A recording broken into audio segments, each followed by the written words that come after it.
Yeah. Well, basically, we found out that I had grown up believing that an individual was my father, who it turns out really wasn't my father.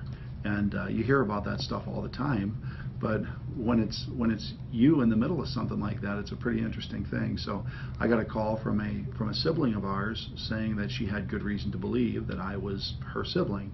So we did some exploring and ultimately determined that indeed I was truly her brother. And with that came 6 more siblings in addition to the 5 that I already had. So that put me up to 12 at the time. And so met a great group of 7 new siblings in the process. Through this, we were able to get to meet each other and spend more time together and find out we have similar interests. Okay.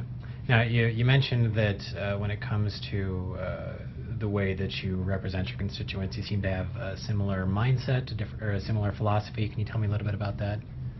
Go ahead.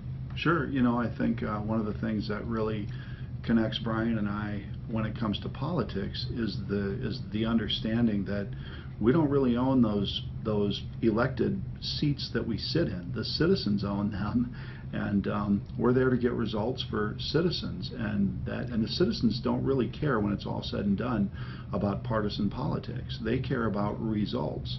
And so the ability, I think Brian and I both try and show the ability to get real results for taxpayers, for citizens, and do that in a way that is results oriented, and we do so in an honest manner.